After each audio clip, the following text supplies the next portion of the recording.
So, today we're going to be talking about the cross of Christ. We'll be looking at a few different Bible passages to help us understand kind of what that means, what the cross of Christ means to us as Christians living in the modern day, and and hopefully tie together two things, which is the cross and our calling by Christ to pick up our cross to be His disciples, but also the idea of self-denial and what that means for us as well. So this past Sunday, the reason why I chose this theme is because this past Sunday, 2 days ago, we celebrated the feast of the veneration of the Holy Cross, which is always on the third Sunday of Lent. And again, we were very blessed. Father Ted and I were blessed to be able to go into the church, the chapel, and to offer the Divine Liturgy for this feast day. And hopefully everyone was able to follow online on our Facebook page. Again, we know that it's not perfect. It's not what we want. We don't want to be locked out of our churches or to lock you out of our churches. But we still feel blessed to be able to at least offer that to all of you, to give some semblance of the liturgical life of the church and to give you an opportunity to connect in at least that way, even if it's not receiving the body and blood, remembering that this will pass and God will triumph in the end. So so last Sunday was the Sunday of the cross, and the symbol of the cross. When we think about the cross in our church, it's really ubiquitous in our churches. It's everywhere. No matter where you look in our churches, there's crosses, whether it's icons of martyrs where they're holding crosses, whether it's the priest's vestments that have crosses on them, the baptismal font which has a cross on it, the cross behind the altar. There's crosses everywhere, and it shows us how important of a symbol the cross is. And the cross means many different things, of course, to many different people as well. For some, it can mean protection, and through the life of the church, we've seen that this is the case. We're the Cathedral of Saints Constantine and Helen. Well, Saint Constantine saw the vision of the cross in the sky and put it on his soldiers' shields before battle, and he was victorious in battle, and God protected him from danger in that battle, and he was able to conquer and become the emperor of soon to be. Well, he became the Roman emperor, moved the capital to Constantinople, and started his kind of the Eastern Roman Empire there. We also have a tradition in our church during the summertime. When diseases would especially be rampant, and many people would get sick, they would process the cross through the city of Constantinople, and it would remain out for veneration for people to come and venerate the cross. And this feast day is actually celebrated every year on August 1st. So every year during the Panagias fast, when we start the Panagias fast, we celebrate the procession of the Holy Cross. And that's because in the life of the church, they would process the cross for protection against sicknesses, which of course now means, I think, more to us than it would have maybe a couple weeks ago.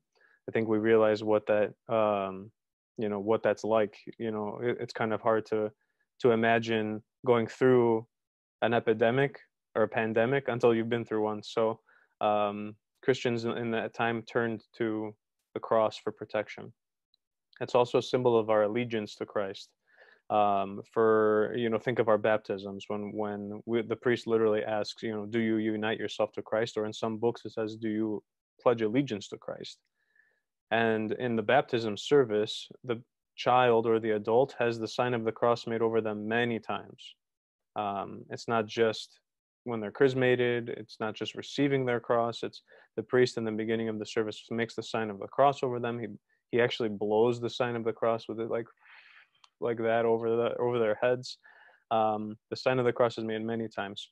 So really, crosses identify us as Christian.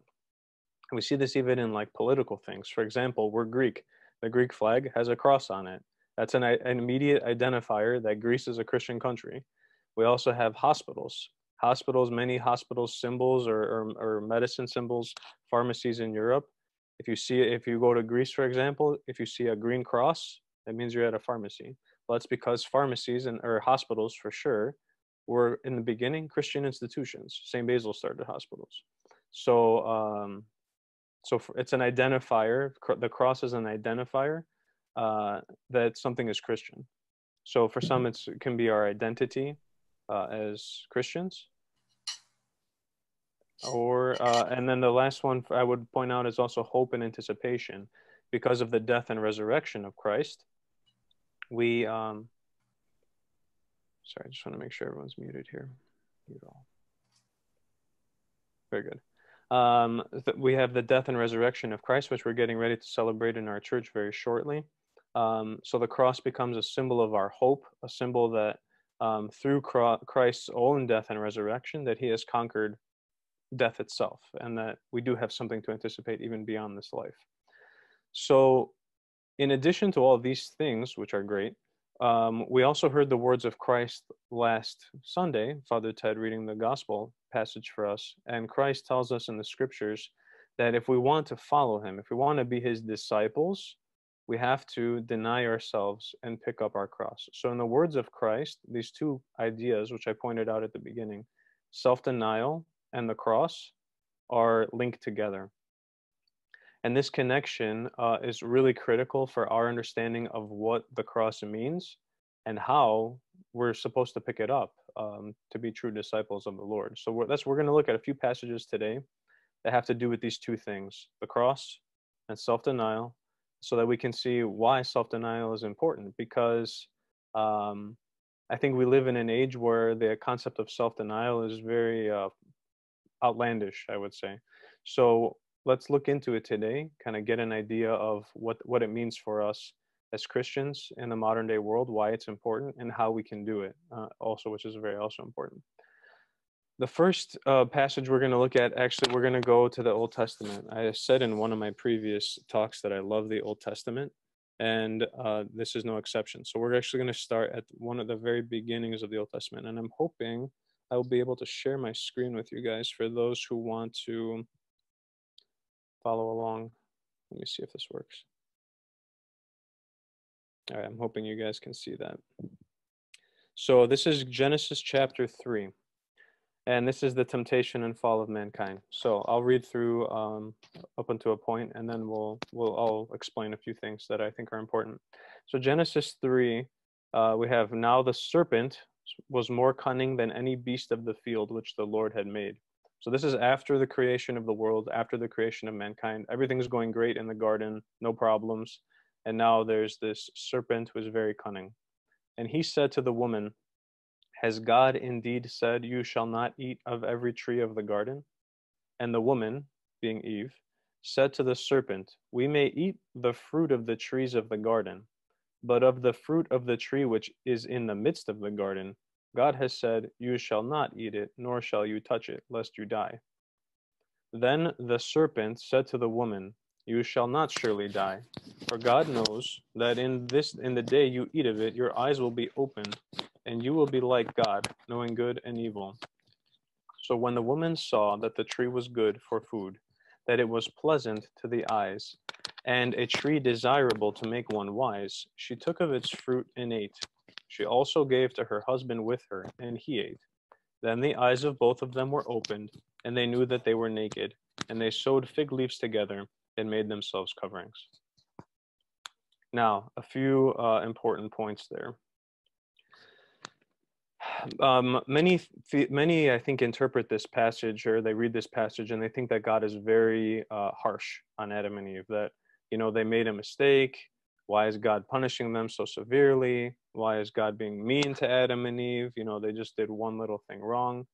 But that's really not what's going on here. In Adam and Eve's eating the fruit, there's a distinct change of direction. Mankind makes a pivot. Mankind pivots. And I think the key line here is, there's a couple of, so the serpent telling Eve that you're not going to die, but if you eat it, you will be like God, knowing good and evil. So that's the first thing. And then Eve sees that the tree is good for eating, right? She sees that it's good for food, and it's pleasant to the eyes, her eyes, and a tree desirable to make one wise. So basically now Eve, to this point, mankind has relied on God to give them life, to give them direction, to give them everything good, and their life has been perfect. In this moment, Eve takes the decision-making process, so to speak, into her own hands. And really, she listens to, first of all, to the snake. He's the first one that she listens to. So she replaces God with the snake, and then she makes the decision of her own will to eat. So then, in the end, she replaces God with herself. And so she eats of the fruit, and then she gives to Adam, and Adam eats as well. Now, if we look a little further in Genesis, we'll see that there's even more going on here. So I'm going to share my screen again with you.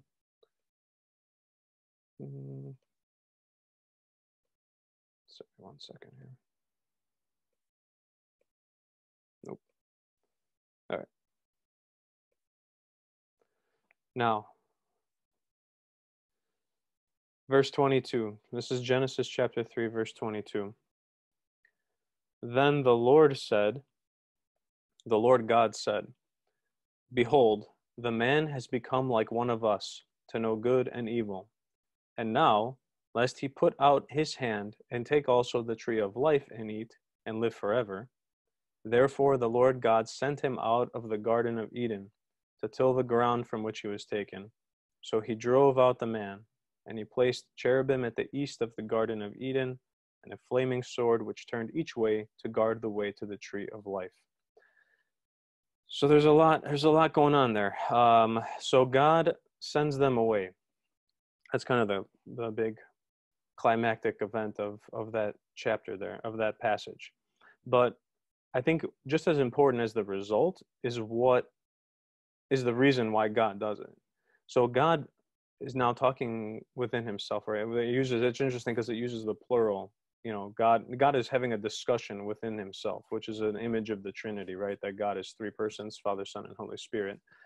But God is having this discussion, and in this discussion, he says that if now that Adam and Eve have become like us, you know, knowing good and evil, now they can also eat of the tree of life and live forever. And for God, this is a very scary potentiality. If now that Adam and Eve have replaced God with themselves as the chief decision makers, if they eat of this other tree, which is the tree of life, if they eat of that tree and live forever, they will spin out of control for all eternity. They will just continue in their wickedness forever and become worse than the demons. So God casts them out of paradise so that they cannot eat of this tree. Because if they do, it will be a disaster. It will be a total disaster. So we can think of it then that really God is being merciful to creation. He's being merciful to Adam and Eve themselves by casting them out, because now that they've separated themselves from God with their sin, if they continue living forever, they'll never find their way back. Whereas if God allows them to, even to death, if he allows them even to go into death, then he can save them. You know, he can save them, which we see through the cross, which is what we'll talk about. So think of the expulsion of Adam and Eve as an act of mercy. The take-home point from Genesis 3, though, I think that's really important, is that when we act on our own will and our own desires and not according to God's, we start on a journey that leads away from life and things that are good. We start descending into death, which is obviously not the result that we're all hoping for. Other stories in the Bible make this point as well. We talked last week about the book of Judges, and we talked about Gideon. So the book of Judges, the characteristic of that time is that every man acted as they saw fit. So everybody did basically whatever they felt was best, and it's total chaos. They're getting taken over. Horrible things are happening. The book of Judges is just chaos. So those are the two characteristics of it, that everybody did what they wanted, and it's chaos. Not good. You have the story of David in the Old Testament and Bathsheba, where David, acts on his desires and commits not only adultery, but murder. He murders Uzziah, Bathsheba's husband. So, and from that comes death, because the child that Bathsheba has dies. So again, David acts in his own way, and then David's child dies. God does not allow David even to build the temple for him. Solomon builds it, his son, one of his other sons. You have the story of Israel being captured by Babylon and taken into captivity. After many, many tries of trying to help people repent, Israel again acts as they please. They worship other gods, and God allows Babylon to come and capture them and put them into captivity. Jonah and the whale, I think, is a pretty vivid example of this as well. God tells Jonah to go to Nineveh and tell the Ninevites that his wrath is coming if they don't repent. And Jonah says, no thanks, I'm not going there. And then the whale comes and eats him. He almost dies in the shipwreck. The ship almost is wrecked through the storm. They cast him into the ocean and a whale eats him. And then Jonah he repents and he decides that he's going to listen to God's will. And when he listens to God's will, everything works out great. And then last but not least, the prodigal son, which was what we talked about in my last session on confession. The son that does exactly whatever he wants, and he finds himself in very dire straits. So in all of these stories, people do whatever seems best to them, and in all these stories, people end up in disastrous situations. So, self-will, self-determination, and it is not it does not have good results, typically, really at all in the Bible. Now, let's contrast this with Jesus and the cross, since that's our theme for the day. So Matthew, let's go to Matthew 26. Let me see if I can share my screen. Not that one. Here we go.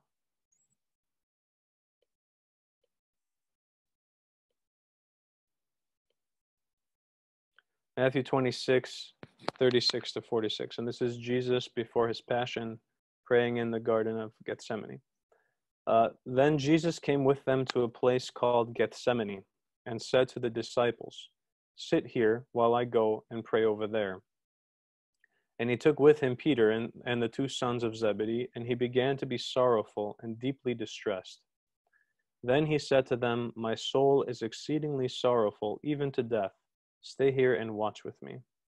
He went a little farther and fell on his face and prayed, saying, "O my Father, if it is possible, let this cup pass from me. Nevertheless, not as I will, but as you will." Then he came to the disciples and found them sleeping, and said to Peter, "What, could you not watch with me 1 hour? Watch and pray, lest you enter into temptation. The spirit indeed is willing, but the flesh is weak." Again, a second time he went away and prayed, saying, "O my Father, if this cup cannot pass away from me unless I drink it, your will be done." And he came and found them asleep again, for their eyes were heavy. So he left them, went away again, and prayed the third time, saying the same words. Then he came to his disciples and said to them, "Are you still sleeping and resting? Behold, the hour is at hand, and the Son of Man is being betrayed into the hands of sinners. Rise, let us be going. See, my betrayer is at hand." So, in this passage, we have Jesus praying, and those words of his prayer, I think, are really the key lines that we're looking at here, where Jesus is praying that he won't have to go through the passion. He's saying, "Father, please, if it's possible, let this pass from me." But he says, "Nevertheless, not as I will, but as you will." From the beginning, then, we can understand Christ's passion as one of Jesus' obedience and submission to his Father's will. All the events that come after this point in this passage, his arrest, the scourging, the spittings, the mocking, judgment by Pontius Pilate, Golgotha, his death on the cross, his burial, his 3 days in the tomb, the resurrection, the myrrh-bearing women, the ascension, Pentecost, all of these events, which really determine the salvation of mankind, they all hinge on this one characteristic of Jesus, and that is he is obedient to the will of the Father. if he's not willing to submit his will to the will of the Father, to God, then none of this happens. Without his obedience and submission to God's will, then we're nothing. We're basically we're ruined. We have no hope. So that element of the Passion story should not be lost on us as Christians. And as we get closer and closer to the time of Holy Week, it's going to be brought again and again to our attention that even Christ, who even himself is God and is the Son of the Father and is equal to the Father in his divinity, is willing to be obedient and submissive to God and the will of the Father. But he doesn't just show us that he can do it, he also calls us to live out this life as well. And now I'm going to turn to Matthew chapter 8, which is the passage that Father Ted actually read on Sunday. And it's always read on the third Sunday of Lent. So this is Mark 8, 34 to 38, and 9 verse 1. So the Lord said, if anyone wishes to come after me, let him deny himself and take up his cross and follow me. For whoever would save his life will lose it, and whoever loses his life for my sake and the gospel's will save it. For what does it profit a man to gain the whole world and forfeit his life? For what can a man give in return for his life? For whoever is ashamed of me and my words in this adulterous and sinful generation, of him will the Son of Man also be ashamed, when he comes in the glory of his Father with the holy angels. And he said to them, truly I say to you, there are some standing here who will not taste death before they see the kingdom of God come with power. So again, not only is obedience and submission to the will of the Father characteristic of Jesus, it's also the calling of all Christians, and it's really the characteristic of the Christian life. This Sunday, we celebrate St. John of the Ladder of Divine Ascent, and one of the first chapters of that book, which of course is written for monks, but many of the things apply to our own modern day, lives in the world as well. One of the first chapters is about obedience, and I think it makes a point that really the kind of one of the foundational pieces of our spiritual lives and our relationship with God is our willingness to be submissive to his will.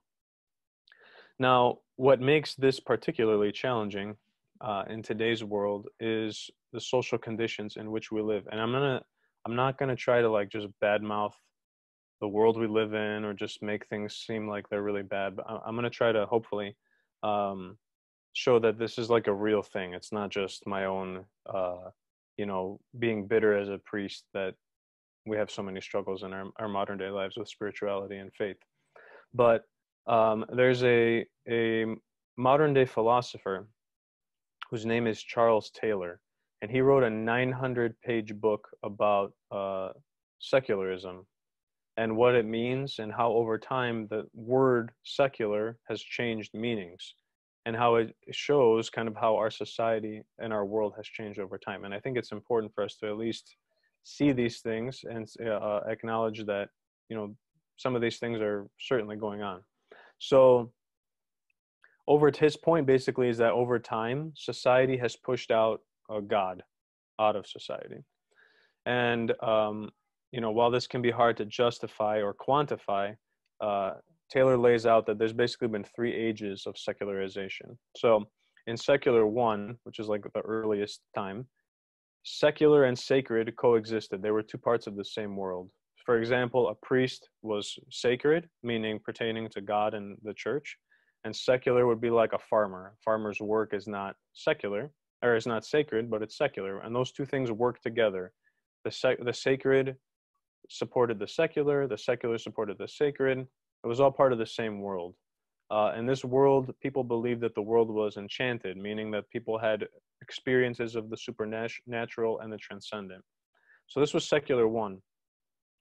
with really the Renaissance and the Age of Enlightenment, things start to change. And this is what we call secular two.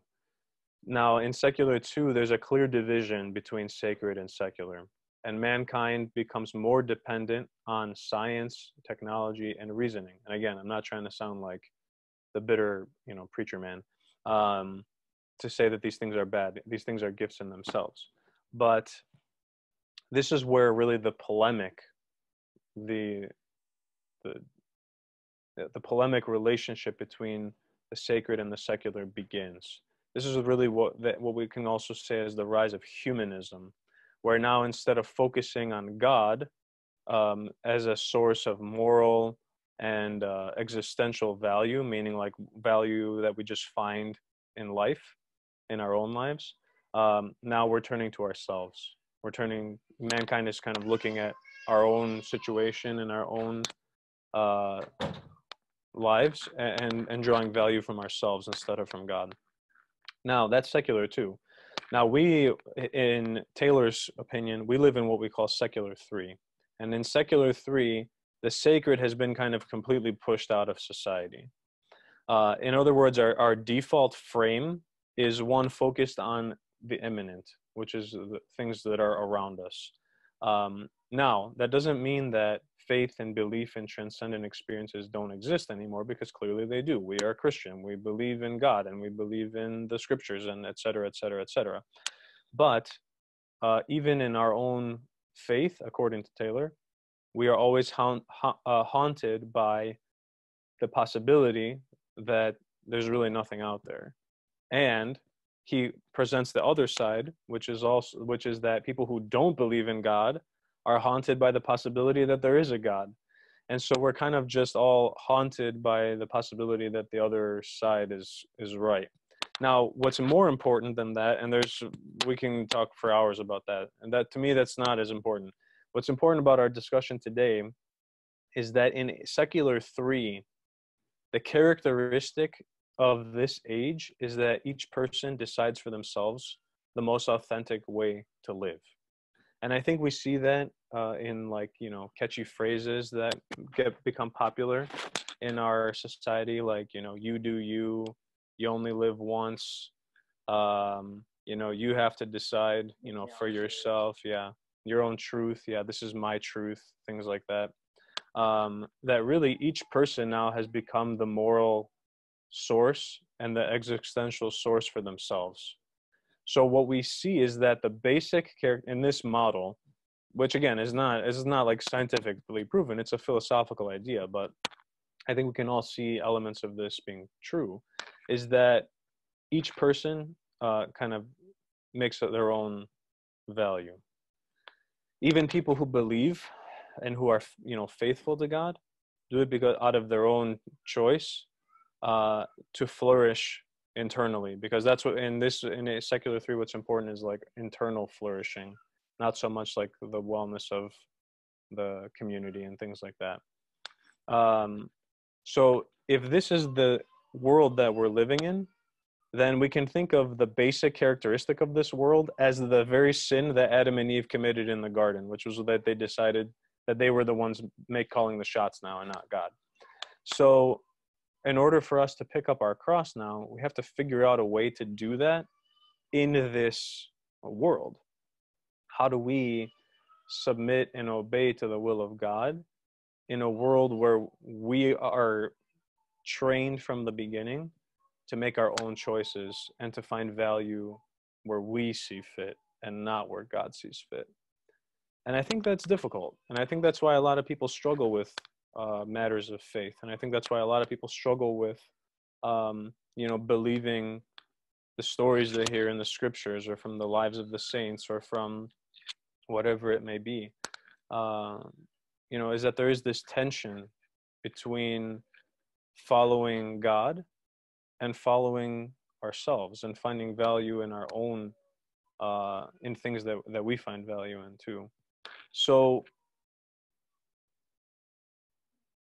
the question then becomes, how do we pick up our cross? And I think one of the things, and I think one of the reasons why the church during this time of year, especially highlights fasting, and why throughout the year we're called to fast, whether it's from foods if you're able to, or whether it's from other things, if you're not able to fast from foods, is that fasting particularly kind of addresses at the most basic level this self-denial, this idea of self-denial, right? If we're fasting from meat, for example, then we are denying ourselves of something that we want out of submission to the will of God.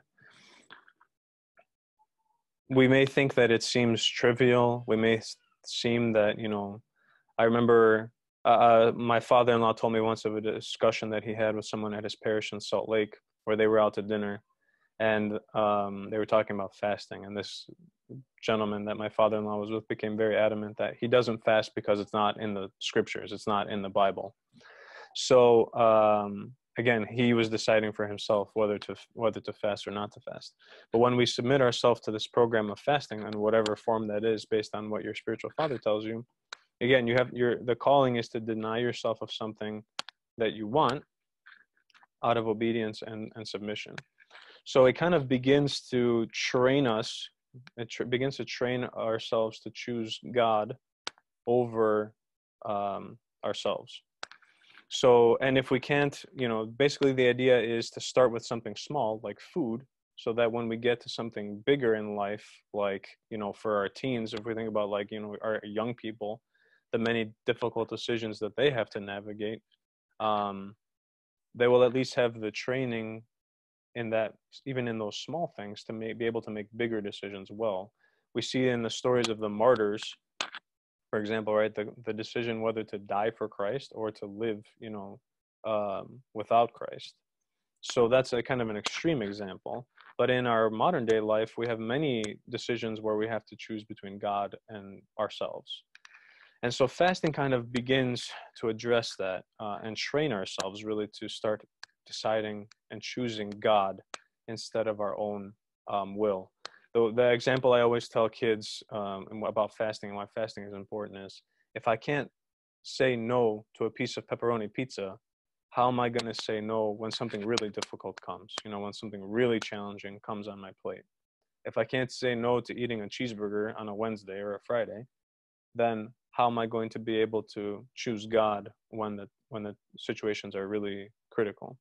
So that's why fasting is such an important, is such a critical practice of our church. And again, many people are not able to fast from foods because of medical problems or whatever they may have. But we're all called to fast to the extent of our own ability, with the decision of our spiritual father. You see, even in practicing fasting, it should not be our own choice, because that defeats the purpose of the fasting. And it, again, makes us the decision makers for our own path and our own value seeking. In our church, at least, we always instruct that fasting programs and prayer canons and whatever it may be is decided with the spiritual father. With the priest, it's being decided by the bishop, even the bishops have to be obedient to the council of bishops. So there's really no one that's like the sole decision maker of the church, as opposed to like the Catholic Church, for example, who has the Pope. So it's, again, something like that.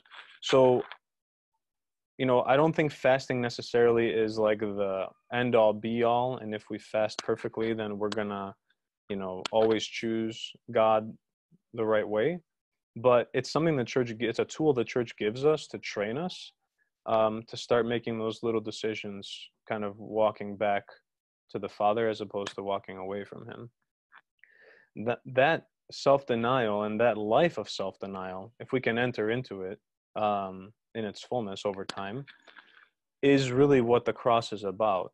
And in the garden, I'll bring it back to Genesis as we read. In the garden, remember, there were two trees. The one tree represented Adam and Eve choosing for themselves their own path, which led to death. The other tree was the tree of life. So in our life too, we have the ability to choose for ourselves our own path, which, as we know from the Bible, leads to disaster, or we can choose the tree of life, which is the cross, which is self-denial. So we have to kind of, as Christians, we have to be thinking about this, thinking about not only during Lent, but all the time, about what God's will is for us, trying to discern it, um, seeing which doors open and which doors close in our life, and to follow the ones that God opens for us. And I think we could go on for a long time about that, and share our own experiences. Um, the one experience I'll share for myself is when I was in college. I was actually not on a track or had in my mind to become a priest at all. When I was in college, I was a journalist. I was a sports writer at my college newspaper. I was actually the sports editor at my college newspaper. And in my last year, I applied to become the editor-in-chief of the newspaper. And my decision was, if I got the job, I would stay, I would work, and then I would do a whole year at school. But if I didn't get the job, I would simply become a writer, not an editor, and I would graduate early. And so I did not get the editor-in-chief position, and I graduated 6 months early from Loyola University, which was great. But during those 6 months, what happened was I decided to go to seminary. So the course of my life changed. So in a kind of allowing, again, like I said, God's will to dictate, again, not that I'm perfect, but just kind of giving one example from my life, I went in a completely different path than the one I was on. And for me, at least, I haven't regretted it for a day. So may God's will be done. So as we go through this week, as we go through the rest of Lent, as we go through the rest of our lives, let's try to keep this idea of self-denial, following God's will instead of our own, at the center of our hearts. And it may seem really difficult, especially, at times when God's will is hard for us to follow, like Jonah, or Christ on the cross.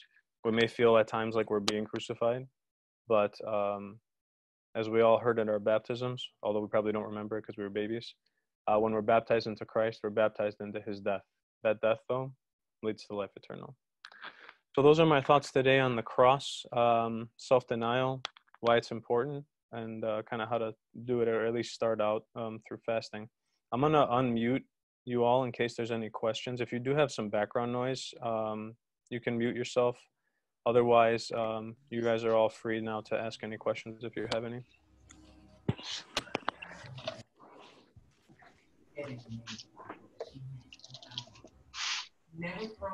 Anyone? No? Okay. If there's no questions, then we will we'll break today. I appreciate it. This has been our biggest gathering so far, so I appreciate you all signing on. If you have anyone that wanted to be here but couldn't join because they're working from home or whatever, again, the meetings are being recorded, and I'll share the link later so people can go back and watch whenever they're available. Tomorrow night, I'm doing what we call a family night. Anyone's able to log on. I'm going to be talking about the church as a whole and what that means. And then on Thursday, I'm doing a session on the ladder of divine ascent. So with that, we'll break for the day. Hopefully, you'll be able to join us the rest of the week as well. Don't forget, we're streaming our services online. Tomorrow morning at 8 o'clock is the Orthros for Annunciation, followed by the Divine Liturgy. You'll be able to watch that on our Facebook page. And then Friday evening is the fourth stanza of the Cheritis Mi, the Salutations to the Panagia. And then Sunday, Divine Liturgy as well. Donna Steth, you raised your hand. Did you want to ask something? I unmuted you.